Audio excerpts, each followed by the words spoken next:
जय हिंद दोस्तों, कैसे हो आप सब। आज हम उत्तराखंड के हरि का द्वार मतलब कि हरिद्वार की बात करेंगे। यदि आप हरिद्वार जाने की योजना बना रहे हैं तो यह वीडियो आपके लिए बहुत यूजफुल है, जिसमें मैं आपको बताऊंगा कि हरिद्वार कैसे पहुंचना है, हरिद्वार में रुकने की क्या सुविधा है, हरिद्वार में खाने पीने की क्या सुविधा है, हरिद्वार में हम कहां कहां घूमें और अंत में हम यह भी जानेंगे कि हरिद्वार घूमने में कुल खर्चा कितना हो जाएगा। तो चलिए दोस्तों, शुरू करते हैं वीडियो को। सभी को एक एक करके विस्तार पूर्वक समझते हैं। सबसे पहले हम बात करते हैं कि हरिद्वार कैसे पहुंचें। हरिद्वार पहुंचने के लिए 3 ऑप्शन है। पहले ऑप्शन की यदि मैं बात करूं वह है बाय ट्रेन। यदि आप ट्रेन से आना चाहते हैं तो हरिद्वार का खुद का रेलवे स्टेशन है हरिद्वार। तो दोस्तों आप चेक कर लीजिए आपके शहर से डायरेक्ट हरिद्वार के लिए ट्रेन आती है कि नहीं। यदि आपके शहर से हरिद्वार के लिए डायरेक्ट ट्रेन नहीं आती है तो आप दिल्ली आ सकते हैं। दिल्ली से आप ट्रेन चेंज करके भी हरिद्वार पहुंच सकते हैं। दूसरे ऑप्शन की यदि मैं बात करूं वह है फ्लाइट। यदि आप फ्लाइट से आना चाहते हैं तो नियर देहरादून एयरपोर्ट है। देहरादून से हरिद्वार की दूरी 40 किलोमीटर की पड़ती है, जो कि आप रोड के माध्यम से दूरी तय कर सकते हैं। यह 40 किलोमीटर की दूरी आप बाय बस या पूरी टैक्सी बुक करके भी पहुंच सकते हैं। तीसरे ऑप्शन की यदि मैं बात करूं वह है बाय रोड। आप हरिद्वार बाय रोड भी आ सकते हैं। दिल्ली से डायरेक्ट हरिद्वार के लिए बस मिल जाती है। आपको दिल्ली से हर आधे घंटे में हरिद्वार के लिए बस मिल जाएगी। यदि आप अपनी प्राइवेट गाड़ी से आना चाहते हैं तो आप अपनी प्राइवेट गाड़ी से भी हरिद्वार आ सकते हैं। दोस्तों आप अपनी किसी भी प्राइवेट गाड़ी से आ रहे हैं, चाहे वो 2 व्हीलर हो चाहे वो 4 व्हीलर हो, आपको हरिद्वार में पार्किंग मिल जाएगी। हर की पौड़ी घाट के पास भी आपको पार्किंग मिल जाएगी। सबसे बड़ी पार्किंग चंडी घाट के पास है, तो आप चंडी घाट में भी अपनी गाड़ी को पार्किंग कर सकते हैं। और भी बहुत हरिद्वार में पार्किंग है, आप कहीं भी अपनी गाड़ी को पार्किंग कर सकते हैं। दोस्तों 4 व्हीलर का 24 घंटे का 90 रुपए किराया है, 2 व्हीलर का 40 रुपए किराया है 24 घंटे का। तो चलिए दोस्तों, अब हम हरिद्वार में पहुंच चुके हैं। हरिद्वार पहुंचकर सबसे पहले हमें हर की पौड़ी जाना है। हरिद्वार रेलवे स्टेशन से हर की पौड़ी की दूरी 3 किलोमीटर की है। रेलवे स्टेशन से ही आपको ई रिक्शा मिल जाएगा। ई रिक्शा वाला 20 रुपए प्रति व्यक्ति किराया लेगा और आपको हर की पौड़ी छोड़ देगा। दोस्तों हर की पौड़ी हरिद्वार का सबसे फेमस और पवित्र घाट है और यहाँ पर जो गंगा आरती होती है वह बहुत शानदार होती है। इस गंगा आरती में लाखों की संख्या में श्रद्धालु शामिल होते हैं। जब यहाँ गंगा आरती होती है तो यहाँ का नज़ारा बहुत अच्छा होता है। दोस्तों कुंभ के मेले में इसी हर की पौड़ी पर लाखों श्रद्धालु पहुँचते हैं और गंगा जी में स्नान करते हैं। दोस्तों आप हर की पौड़ी पर पहुंचिए, वहां पर जूते चप्पल रखने का स्टैंड बना हुआ है, वहां पर अपने जूते चप्पल रख दीजिए और हर की पौड़ी पर स्नान कीजिए। दोस्तों स्नान करते समय सावधान रहना है, क्योंकि जो गंगा नदी के पानी का जो बहाव है वह बहुत तेज है। यदि आपको तैरना नहीं आता है तो आप रेलिंग के आगे मत जाइए, रेलिंग के अंदर ही स्नान कीजिए। दोस्तों बात करते हैं गंगा आरती की। दोस्तों यहाँ पर गंगा आरती 2 बार होती है। पहली आरती सुबह 6 बजे होती है और दूसरी आरती शाम को 6 बजे होती है। तो आप जिस भी टाइम हरिद्वार पहुँचते हैं अपने हिसाब से टाइम निकाल कर हर की पौड़ी पर आरती में जरूर शामिल होइए। आरती में आपको बहुत अच्छा लगेगा। जैसे कि वाराणसी में गंगा आरती की जाती है वैसे ही हरिद्वार में भी गंगा आरती की जाती है, जो कि बहुत अच्छा नज़ारा रहता है। दोस्तों आरती शुरू होने से 1-1.5 घंटे पहले आप यहाँ आ जाइए, जिससे आपको सामने से आरती दिखाई दे, क्योंकि काफी श्रद्धालु पहले ही यहाँ आ जाते हैं, जिससे भीड़ ज्यादा हो जाती है और पीछे से आपको कुछ भी दिखाई नहीं देगा। दोस्तों अब हम बात करते हैं हरिद्वार में हमें कहाँ रुकना है। दोस्तों हरिद्वार में रुकने के लिए 2 ऑप्शन है। पहला ऑप्शन यह है कि आप धर्मशाला या आश्रम में रुक सकते हैं।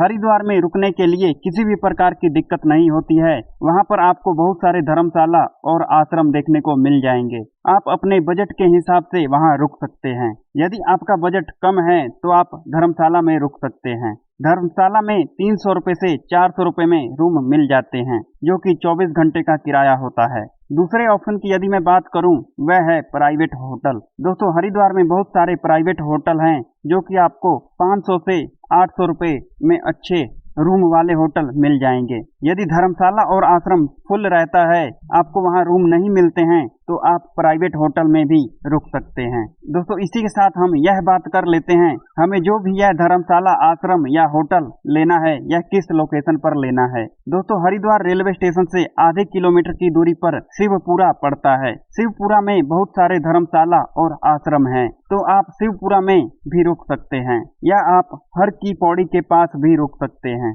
हर की पौड़ी के पास भी बहुत सारे धर्मशाला, आश्रम और प्राइवेट होटल भी हैं। तो दोस्तों यह तो बात हो गई रुकने की। अब हम बात करते हैं हरिद्वार में खाने पीने की क्या सुविधा है। दोस्तों हरिद्वार में आपको बहुत सारे खाने पीने की दुकानें और रेस्टोरेंट मिल जाएंगे, जो कि आपको बहुत कम रेट में थाली सिस्टम देखने को मिल जाएगा। यदि मैं थाली सिस्टम की रेट की बात करूं तो आपका 40 रुपए से 150 रुपए तक थाली सिस्टम से खाना देखने को मिल जाएगा। आप जिस हिसाब से खाना लेना चाहते हैं, आपको उस तरह का खाना मिल जाएगा। हर की पौड़ी के पास बहुत सारे खाने पीने की दुकानें बनी हुई हैं। दोस्तों अब हम बात करते हैं हर की पौड़ी के बाद हमें और कौन कौन सी जगह पर घूमना है। दोस्तों सबसे पहले मानसा देवी मंदिर जाना है। दोस्तों हर की पौड़ी से मानसा देवी का मंदिर 1 किलोमीटर की दूरी पर है। यहाँ पहुँचने के लिए आपके पास 3 ऑप्शन हैं। पहले ऑप्शन की यदि मैं बात करूं, वह है पैदल जाना। दोस्तों आप पैदल चलकर मानसा देवी मंदिर तक पहुंच सकते हैं। मानसा देवी माता का मंदिर पहाड़ पर बना हुआ है, जो कि आपको ट्रैकिंग करके जाना पड़ेगा। तो यदि आप पैदल जाते हैं तो आपको लगभग 40 से 50 मिनट लगेगा और आप मानसा देवी मंदिर पहुंच जाएंगे। दूसरे ऑप्शन की यदि मैं बात करूं, वह है सीढ़ी के द्वारा। दोस्तों वहां पर एक रास्ता बना हुआ है जिसमें कि 1000 सीढ़ी बनी हुई है, तो आप 1000 सीढ़ी तय करके भी मानसा देवी माता के दर्शन कर सकते हैं। तीसरे ऑप्शन की यदि मैं बात करूं, वह है रोपवे के द्वारा। दोस्तों रोपवे के किराए को हम विस्तार पूर्वक समझते हैं। दोस्तों रोपवे से मानसा देवी मंदिर जाने और आने का 150 रुपये किराया है। दोस्तों मानसा देवी मंदिर के बाद आपको चंडी माता मंदिर जाना है। चंडी माता मंदिर जाने के लिए भी रोपवे से ही जाना पड़ता है। तो दोस्तों मैं आपको यह कहूँगा, जब आप मानसा देवी मंदिर जाने के लिए रोपवे का टिकट लेंगे तो आप एक साथ मानसा देवी मंदिर के लिए और चंडी माता मंदिर के लिए रोपवे का टिकट ले लीजिए, जो कि आपका 450 रुपये लगेगा। इस 450 रुपये में मानसा देवी रोपवे का किराया मानसा देवी मंदिर से चंडी माता का मंदिर 6 किलोमीटर की दूरी पर है, जो कि आप बस या टैक्सी से जाएंगे, उसका किराया और चंडी माता मंदिर जाने के लिए रोपवे का किराया, यह सब आने और जाने का 450 रुपये किराया रहता है। तो यदि आप रोपवे से दर्शन करना चाहते हैं तो मैं आपको यह कहूँगा कि आप 450 रुपये में एक साथ मानसा देवी मंदिर और चंडी माता मंदिर का टिकट ले लीजिए। यदि आप सिर्फ मानसा देवी माता के दर्शन रोपवे से करना चाहते हैं तो आप सिर्फ मानसा देवी का ही टिकट ले लीजिए, या आप चंडी देवी माता के दर्शन रोपवे से करना चाहते हैं और मानसा देवी माता के दर्शन पैदल ही करना चाहते हैं तो आप सिर्फ चंडी देवी माता का ही रोपवे का टिकट लीजिए। मानसा देवी रोपवे का किराया 150 रुपये पर व्यक्ति पड़ता है और चंडी माता मंदिर रोपवे का किराया 200 रुपये पर व्यक्ति पड़ता है। चलिए दोस्तों अब हम मानसा देवी मंदिर में पहुंच चुके हैं। यहाँ पर आपको जूता चप्पल रखने का स्टैंड मिलेगा, आप अपने जूता चप्पल स्टैंड में रख दीजिए।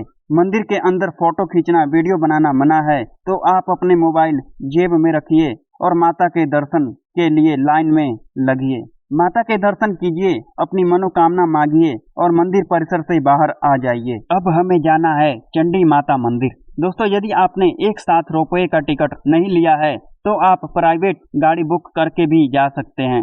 चंडी देवी माता मंदिर ले जाने का प्राइवेट गाड़ी वाला 150 रुपये से 200 रुपये लेगा। आप थोड़ा बहुत कम ज्यादा करवा सकते हैं। चंडी देवी माता का मंदिर 6 किलोमीटर की दूरी पर है। यदि आप यहां पर रोपवे का टिकट लेना चाहते हैं तो यहां पर भी काउंटर बने हुए हैं। दोस्तों चंडी देवी माता मंदिर पहुंचने के लिए भी 2 ऑप्शन है। पहला ऑप्शन है पैदल जाना, दूसरा ऑप्शन है रोपवे के द्वारा, जो कि मैंने आपको अभी बता दिया है। बात रही पैदल जाने की तो दोस्तों 300 मीटर की दूरी पर एक रास्ता गया हुआ है जो कि चंडी माता के मंदिर तक जाता है। इसमें भी दोस्तों आपको लगभग 40 से 50 मिनट लगेगा और आप माता के मंदिर तक पहुंच जाएंगे। यहाँ भी माता के दर्शन करिए, अपनी मनोकामना मांगिए और वापस आ जाइए। अगले स्थान की बात करते हैं, वह है दोस्तों पावन धाम। आप यहाँ जा सकते हैं। पावन धाम की जो आकृति है वह बहुत अच्छी है। यहाँ पर छोटे छोटे कांचों को मिलाकर स्टैचू बनाई गई है।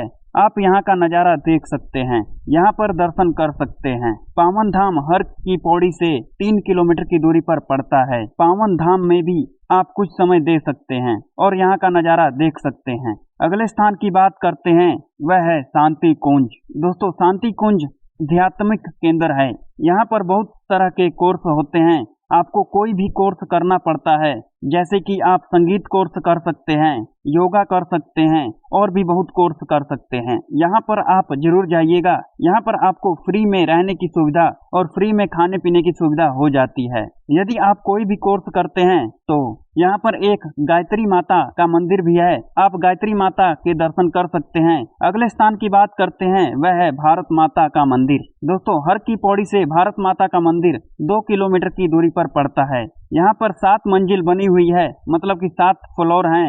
हर एक मंजिल पर अलग अलग दृश्य और अलग अलग नज़ारे दिखाई देंगे। दोस्तों, लिफ्ट से आप सबसे ऊपर 7वें मंजिल पर जाइए और 7वें फ्लोर से एक एक करके नीचे आइए और सबसे नीचे मतलब कि ग्राउंड फ्लोर पर भारत माता जी का मंदिर मिलेगा। भारत माता जी का दर्शन कीजिए। हर एक मंजिल पर आपको एक अलग ही नज़ारा और अलग ही महत्व देखने को मिलेगा। चलिए दोस्तों, अब हम अगले स्थान की बात करते हैं, वह है माया देवी मंदिर। दोस्तों, माया देवी मंदिर हर की पौड़ी के पास ही है। आप यहाँ जाकर मत्था टेक सकते हैं, माता जी के दर्शन कर सकते हैं, अपनी मनोकामना मांग सकते हैं। अगले स्थान की ओर लास्ट स्थान की बात करते हैं, वह है राजाजी नेशनल पार्क। दोस्तों, राजाजी नेशनल पार्क में आप जंगल सफारी घूम सकते हैं। यदि आपके पास टाइम है तो आप राजाजी नेशनल पार्क जाइए, यहाँ का भी नज़ारा देखिए। बहुत अच्छा पार्क है, नेशनल पार्क है। यहाँ पर जाकर आप जंगल सफारी घूम सकते हैं। दोस्तों, अब हम बात करते हैं इन सभी जगहों को घूमने के लिए कितने दिन का प्लान बनाना चाहिए। दोस्तों, यदि आप इन सभी जगहों को घूमना चाहते हैं तो आप 2 दिन का प्लान बनाइए। पहले दिन आप हर की पौड़ी स्नान कीजिए, गंगा आरती, मानसा देवी का मंदिर और चंडी माता का मंदिर जाइए। दूसरे दिन आप गायत्री माता मंदिर, शांति कुंज, राजाजी नेशनल पार्क, पावन धाम, माया देवी मंदिर, इन सभी जगहों पर आप दूसरे दिन जाइए। हरिद्वार घूमने के लिए 2 दिन काफी है। चलिए दोस्तों, अब हम बात करते हैं इन सभी जगहों को घूमने के लिए साधन क्या होगा। दोस्तों, जो मैंने आपको दूसरे दिन घूमने के लिए बताया, गायत्री माता मंदिर, शांति कुंज, राजाजी नेशनल पार्क, पावन धाम, माया देवी मंदिर, इन सभी जगहों को घूमने के लिए आप एक ऑटो बुक कर लीजिए। ऑटो वाला इन सभी जगहों को घूमने का 700 से 1000 रुपये लेगा और आपको इन सभी जगहों को घुमाकर आपको हर की पौड़ी या आप जहां कहेंगे वहां आपको छोड़ देगा। दोस्तों, हरिद्वार आकर ही केदारनाथ भी जाया जाता है। यदि आप हरिद्वार के साथ साथ केदारनाथ की यात्रा करना चाहते हैं तो इसकी वीडियो पहले ही बना चुका हूं। केदारनाथ यात्रा वीडियो की लिंक डिस्क्रिप्शन में मिल जाएगी। दोस्तों, अब हम बात करते हैं हरिद्वार में घूमने में हमारा कुल खर्चा कितना हो जाएगा। दोस्तों, यदि आप हरिद्वार में 2 दिन रुकते हैं तो 1500 से 2000 रुपये पर व्यक्ति हरिद्वार घूमने का खर्चा आ जाएगा। इसमें किसी भी तरह का आप जिस शहर से आ रहे हैं वहां का ट्रेन का टिकट का किराया, फ्लाइट के टिकट का किराया, बस का किराया नहीं जोड़ा गया है। इसमें आपका जो भी हरिद्वार में रुकने का, खाने का और घूमने का जो भी किराया लगेगा, इन सभी को जोड़ा जाए तो आपका लगभग 1500 से 2000 रुपये हरिद्वार घूमने में खर्चा आ जाएगा। तो दोस्तों, यह रहा हरिद्वार का संपूर्ण यात्रा की जानकारी। मुझे उम्मीद है कि यह वीडियो आपको पसंद आई होगी। यदि आपको किसी भी प्रकार का प्रश्न है तो आप कमेंट में पूछ सकते हैं। मैं आपका जल्द से जल्द प्रश्न का उत्तर देने का कोशिश करूंगा। हमारे चैनल को सब्सक्राइब जरूर कीजिए। आज की वीडियो में बस इतना ही। मिलते हैं एक नई वीडियो में नई यात्रा के साथ। अगली वीडियो आप किस यात्रा पर चाहते हैं कमेंट में जरूर बताइएगा। जब तक के लिए शुक्रिया। जय हिंद। आपकी यात्रा मंगलमय हो।